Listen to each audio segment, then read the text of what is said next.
कहानी की शुरुआत में हम देखते हैं कि रणबीर कपूर बुढ़ापे की हालत में अपने बुड्ढे दोस्तों के साथ में बैठकर अश्लील इशारे करते हुए एक अश्लील बंदर की कहानी सुना रहा होता है। उसके बाद सीन शिफ्ट होता है हीरो के बचपन में, जहां अपना हीरो स्कूल में पढ़ाई कर रहा होता है। लेकिन उस दिन उसके पापा का बर्थडे होता है, इसलिए वो जल्दी जल्दी घर जाता है। लेकिन उसके पापा उसे नहीं मिलते क्योंकि वो बहुत बिजी होते हैं। और हीरो अपने पापा के लिए एक लेटर लिखकर सो जाता है। रात को जब उसके पापा वापस आकर वो लेटर पढ़ते हैं तो उनको समझ आता है उनके घर में बेटा नहीं बल्कि बाप पैदा हुआ है। फिर उसके बाद में सीन शिफ्ट होता है जहां हमें हीरो की जवानी दिखाई जाती है। वहां पर हीरोइन की एंगेजमेंट हो रही होती है, जो कि हीरो के दोस्त की छोटी बहन होती है। और वो लड़की अपने हीरो को भी भैया कह के बुलाती है। लेकिन हीरो एक नंबर का कमीन प्राणी है, तो वो हीरोइन पर अपनी बातों का जाल फेंकता है, जिसमें हीरोइन ऑलमोस्ट फंस भी जाती है। फिर उसके बाद हीरो सीधा निकल जाता है अपने घर के लिए, क्योंकि फिर से उसके पापा का बर्थडे होता है। हीरो बर्थडे गिफ्ट के लिए अपनी लहराती हुई जुल्फे कटवा देता है और एकदम चिकनी चमेली बनकर अपने घर पर पहुंचता है। लेकिन वहां पर होने वाली वारदातों से पता चलता है कि हीरो अपनी बहन के हस्बैंड यानी कि अपने जीजा को बिल्कुल भी पसंद नहीं करता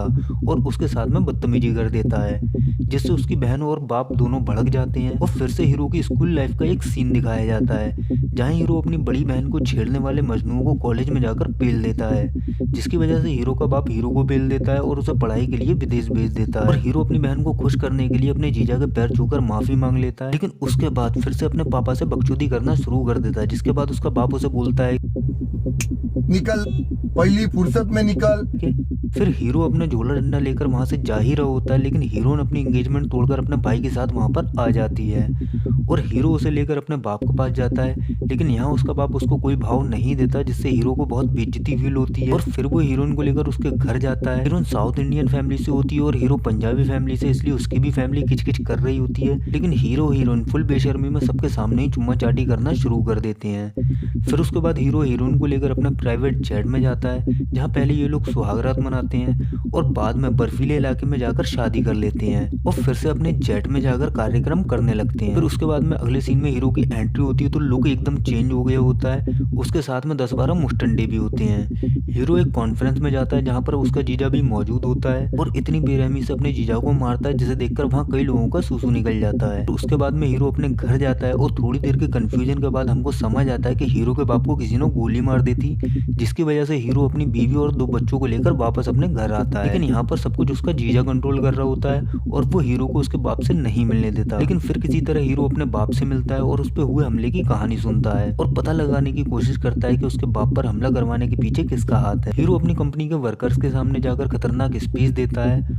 और अपने बाप पर हमला करने वाले का सर अपने हाथ से काटने का वादा करता है, जिसे सुनकर सभी लोगों में जोश भर जाता है। उसके बाद हीरो अपनी मदद के लिए अपने दादा के रिश्तेदारों के पास जाता है और वहां से 10-12 पंजाबी मुस्टंडे साथ लेकर आता है, जो कि उसके रिश्तेदारी होती हैं। फिर वो अपने बाप की सेफ्टी के लिए अपने बाप का एक डुप्लीकेट लेकर आता है, के बारे में उसके जीजा को भनक तक नहीं लगती और उसका जीजा वो डुप्लीकेट से मिलकर चला जाता है। लेकिन फिर वो डुप्लीकेट जब कार से कहीं जा रहा होता है, तब कुछ लोग उसकी कार रोककर उसे गोलियों से भूनकर उसके चीथड़े उड़ा देते हैं, जिसके बाद हीरो के सामने उसका जीजा एक्सपोज हो जाता है और उसे पता चल जाता है कि उसके बाप पर हमला करवाने के पीछे उसके जीजा का भी हाथ है, जिसकी वजह से उसने अपने जीजा के चीथड़े उड़ा दिए होते हैं। उसके बाद सीन प्रेजेंट में आता है, जहाँ हीरो की चड्डी में कोई प्रॉब्लम हो जाती है, जिसकी वजह से हीरो ने उसे कहती है कि आज चड्डी मत पहनो और सिर्फ धोती कुर्ता पहन के घूमो।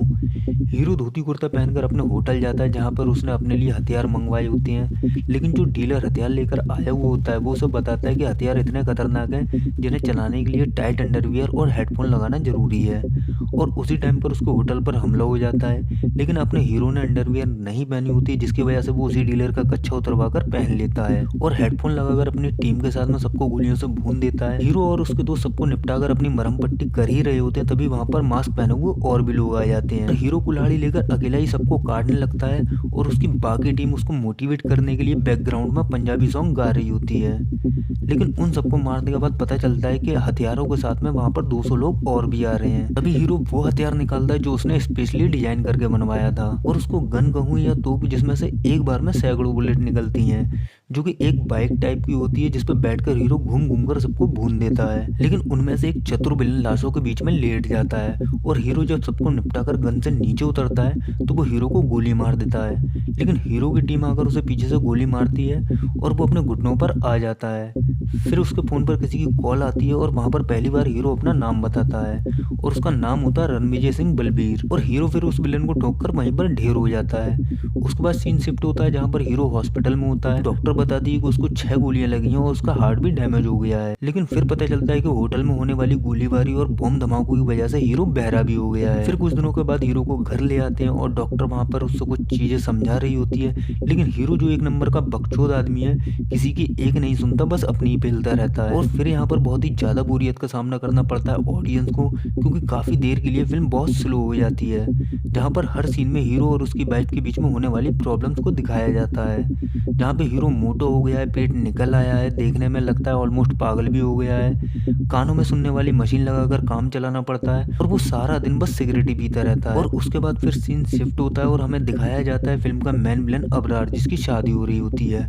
अबरार बोल नहीं सकता, वो गूंगा है और इस शादी से पहले अबरार की 2 बीवियां और 8 बच्चे भी होते हैं। और तीसरी शादी के जश्न में अबरार डांस कर रहा होता है और निकाह के बाद कोई उसे आकर बताता है कि उसके भाई को रणविजय ने मार दिया है, जिसे सुनकर अबरार पागल हो जाता है और उसी बंदे को बेरहमी से मार देता है। लेकिन फिर भी जब उसका गुस्सा शांत नहीं होता तो जिस लड़की से उसकी शादी हुई होती है, सबके सामने ही उसके साथ में संबंध बनाने लगता है। फिर उसके बाद 2 सीन और ऐसे दिखाए जाते हैं जिनमें कि पता चलता है कि अबरार कितना बड़ा साइको है और कितना ज्यादा खतरनाक है। इधर अपने हीरो के हार्ट ट्रांसप्लांट के लिए डोनर मिल जाता है और उसका ऑपरेशन भी हो जाता है और हीरो अपने घर के गार्डन में पूरा नंगा होकर घूमने निकल जाता है। और वहां पर एक लड़की आती है जो कि बताती है कि उसको जो दिल दिया गया है वो उसके फियांसे का है, जिसकी मौत हो चुकी है।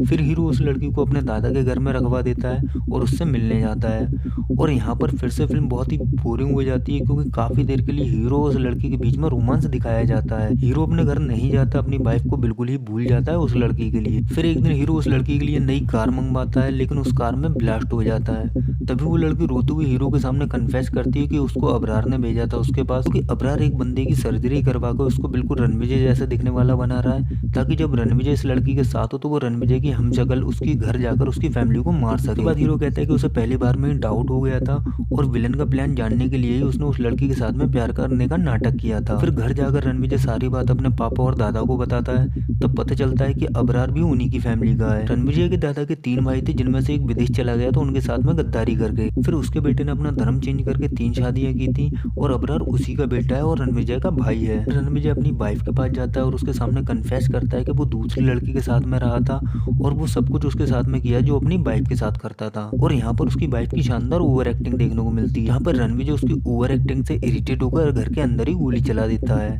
फिर ये मैटर शांत होता है और हीरो हीरोइन को मनाकर चुम्मा चाटी करके सो जाता है और अगली सुबह अपनी टीम को लेकर विलन को मारने जाते हुए अपनी वाइफ से बोलकर जाता है कि हो सकता है आज मैं वापस ना आऊं, लेकिन तू दूसरी शादी मत करना। हीरो अबरार के घर पहुंचता है, उसके आदमियों को मारता है। अबरार उससे लड़ने जा ही रहा होता है, तभी उसका भाई उसे आकर रोक लेता है और समझाकर अपने साथ में ले जाता है। हीरो को जब अबरार नहीं मिलता तो वो उसकी तीनों बीवियों को पकड़ लेता है, जिनमें से एक प्रेग्नेंट भी होती है।